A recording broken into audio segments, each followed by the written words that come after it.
Selamat pagi, kami dari SKDB 3 akan mempresentasikan hasil student project kami yang berjudul Mpox. Berikut anggota dari SKDB 3 yang berjumlah 13 orang. Perkenalkan, saya Niputu Wahyu Laksmita Devi dengan 3 digit yang terakhir 110. Pada kali ini saya akan memaparkan latar belakang. Mpox yang dulunya dikenal dengan nama monkeypox adalah suatu penyakit zoonosis yang pertama kali diidentifikasi pada monyet di tahun 1959. Mpox menyebabkan gejala sistemik seperti ruam kulit, demam, mialgia, sakit tenggorokan, dan limfadenopati. Virus ini dapat ditransmisikan dengan berbagai cara, baik dari hewan ke hewan, hewan ke manusia, dan juga manusia ke manusia, yang dapat terjadi melalui kontak dengan cairan tubuh, lesi kulit, ataupun tetesan pernapasan penderita.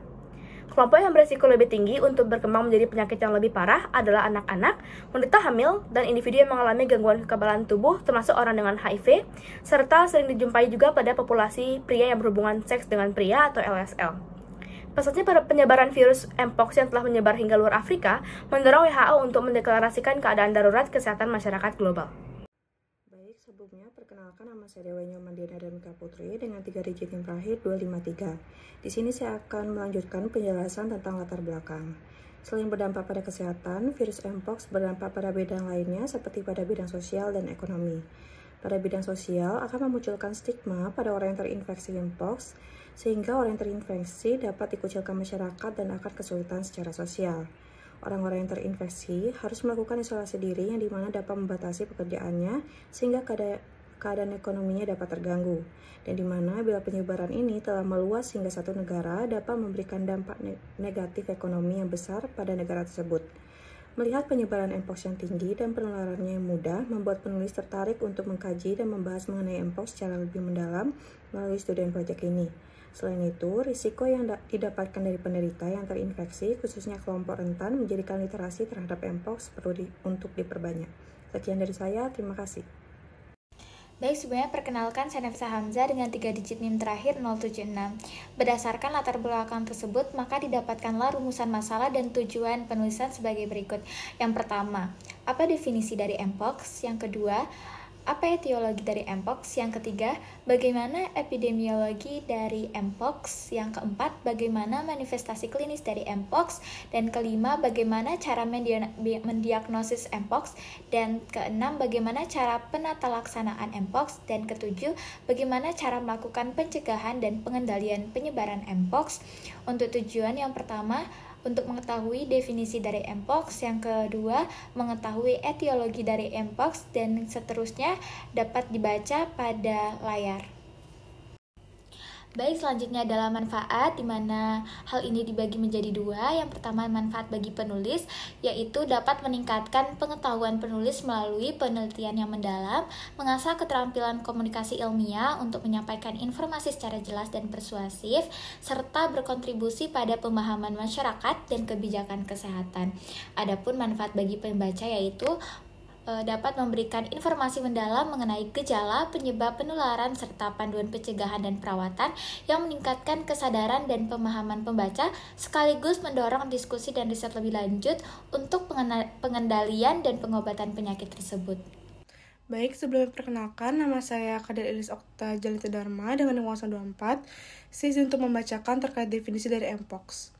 Cacar monyet atau bisa dikenal dengan Mpox merupakan penyakit zoonosis yang disebabkan oleh virus jenis orthopox, yaitu virus monkeypox. Virus ini ditularkan dari hewan ke manusia.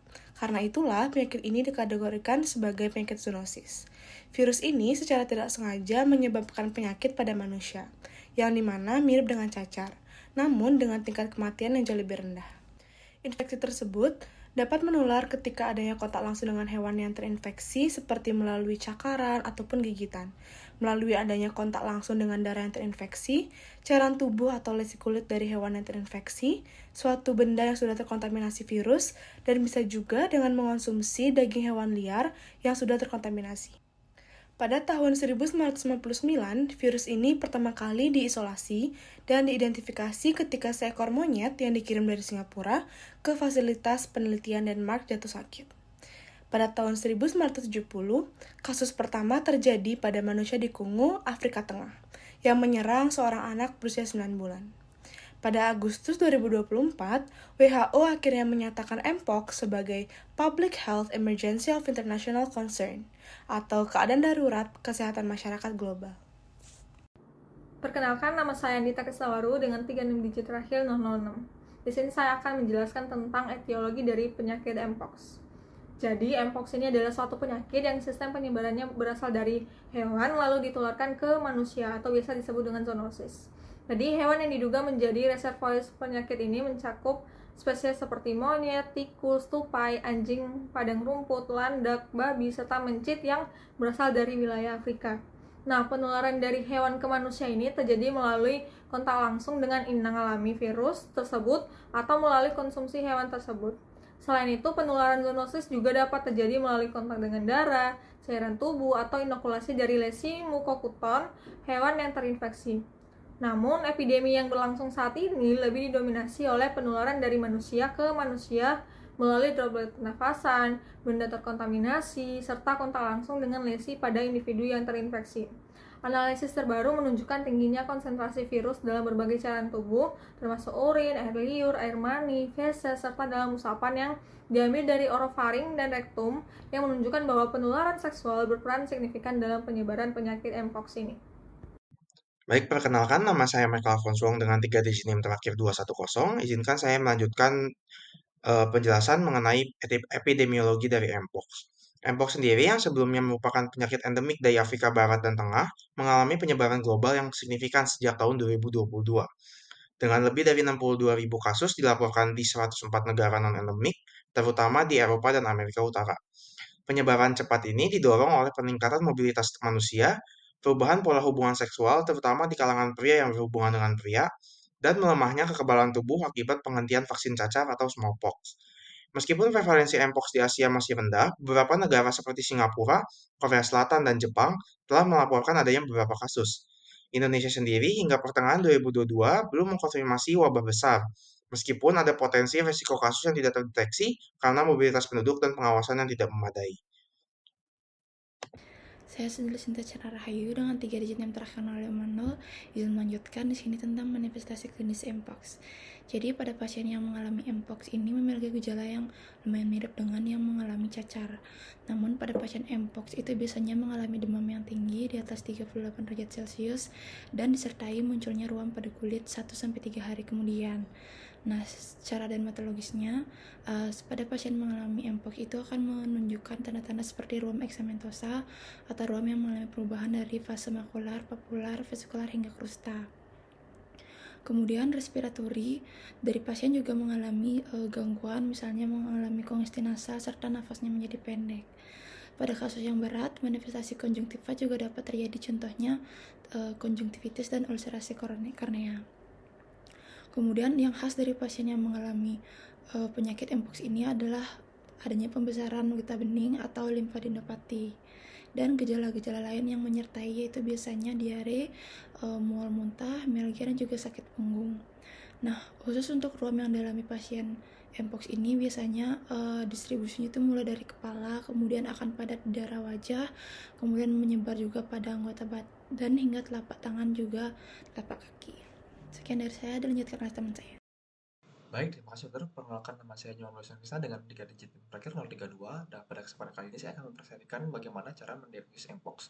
Nah, Mpox itu sendiri diklasifikasikan sebagai penyakit zoonosis yang semakin sering muncul dan memerlukan diagnosis yang cepat dan akurat untuk pengenalan penyakitnya.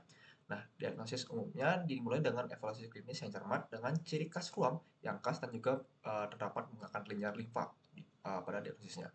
Kemudian ada beberapa pemeriksaan laboratorium yang digunakan untuk mengetahui atau mendiagnosis dari Mpox itu sendiri. Yang pertama, atau konfirmasi diagnosis Mpox secara definitif dilakukan melalui pemeriksaan laboratorium.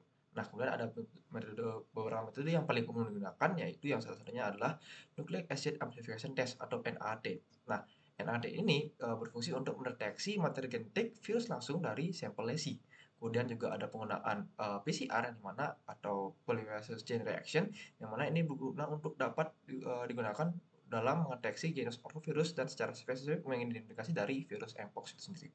Selanjutnya ada beberapa metode lain seperti kultur virus, imunohistokimia, dan serologi juga dapat digunakan namun memiliki keterbatasan masing-masing dalam aplikasinya dalam mendiagnosis Mpox. Selanjutnya akan dilanjutkan oleh teman saya. Baik, saya akan izin melanjutkan penjelasan dari teman saya. Perkenalkan, nama saya Eli Meridodi dengan 3 digit NIM terakhir 235. Saat ini kita masuk di dalam penata laksanaan Mpox atau Monkeypox itu sendiri. Ada beberapa tata laksana untuk menanggulangi dan juga mengobati Monkeypox. Yang pertama terdiri dari diagnosis, pengobatan, serta juga edukasi kepada keluarga pasien. Pertama, diagnosis. Pada diagnosis pasien yang dicurigai Mpox, kita perlu melakukan anamnesis spesifik mengenai riwayat perjalanan, apakah pasien pernah bepergian ke daerah endemis dan juga kontak dekat dengan penderita yang mungkin mengalami gejala yang serupa. Gejala umumnya serupa dengan cacar biasa, maka untuk dapat menegakkan diagnosis, kita dapat menggunakan polymerase chain reaction atau PCR. Kemudian, untuk pengobatan sendiri, sampai saat ini belum ada obat yang pasti digunakan untuk mengobati Mpox, namun ada beberapa vaksin dan juga terapi suportif yang dapat digunakan. Vaksin-vaksin itu kita percayai merupakan vaksin cacar biasa seperti jenis Tecovirimat, Cidofovir, dan Brincidofovir untuk mencegah serta mengurangi keparahan dari gejala infeksi itu. Kemudian juga dapat diberikan terapi suportif apabila demam pasien diberikan analgesik, apabila ada nyeri diberikan antipiretik, dan juga antibakteri lain apabila ada infeksi sekunder. Baiklah, setelah pengobatan kita juga perlu melakukan edukasi kepada pasien, keluarga, dan juga masyarakat umum untuk mengedukasi agar tidak dapat menularkan Mpox kepada orang lain. Beberapa edukasinya, pertama, untuk selalu menjaga kebersihan, baik itu pasien, selalu untuk menjaga kebersihan dirinya agar mengurangi bakteri dan virus, dan juga masyarakat umum agar ketika setelah bepergian dari luar melakukan cuci tangan dengan rutin. Yang kedua, mengonsumsi daging yang diolah dengan matang. Yang ketiga, tidak berbagi barang milik pribadi kepada orang lain dan juga meminjam milik orang lain misalnya. Yang keempat, melakukan hubungan seks dengan menggunakan alat kontrasepsi seperti kondom. Dan yang terakhir, bagi pasien dan keluarga diharapkan memisahkan alat makan serta melakukan isolasi mandiri apabila berada dalam satu rumah dengan penderita untuk meminimalisir penyebaran kepada masyarakat yang lebih luas lagi. Sekian dari saya, terima kasih. Baik, perkenalkan, saya Devina Gloria Natali Shunipar dengan 3 digit NIM R186, dan pada kesempatan ini saya akan berbicara tentang pentingnya menghentikan penyebaran Mpox. Secara global, sejak tahun 2022, Mpox telah menjadi masalah kesehatan global. Berikut adalah strategi pencegahan untuk Mpox. Yang pertama adalah vaksinasi. Vaksinasi adalah langkah awal yang penting.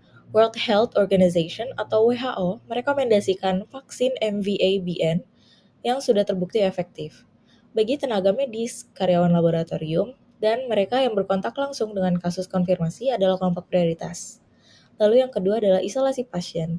Isolasi pasien Mpox sangat penting. Pasien harus diisolasi hingga semua gejala hilang sepenuhnya. Praktik standar pengendalian infeksi seperti mengenakan masker, menggunakan APD dengan benar, dan mendisinfeksi peralatan yang digunakan.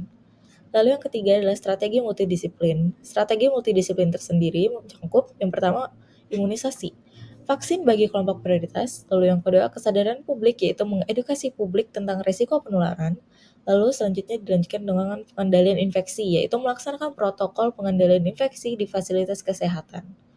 Pencegahan Mpox butuh strategi multi aspek ya untuk mengurangi penyebaran dan dampaknya. Meningkatkan kesadaran publik dan memperkuat kapasitas sistem kesehatan global sangat penting untuk menghentikan penyebaran Mpox di masa depan. Mungkin sekian dari saya dan bisa dilanjut oleh rekan saya. Terima kasih.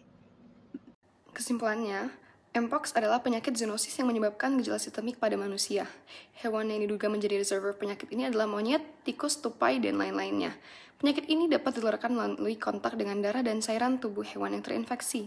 Ciri khas Mpox terletak pada ruam yang berkembang melalui tahap makula, papula, vesikel, pustula, dan krusta. Walaupun belum ada pengobatan yang pasti untuk Mpox, pemberian vaksin cacar atau smallpox dapat digunakan untuk meningkatkan imunitas untuk mencegah terkena penyakit Mpox.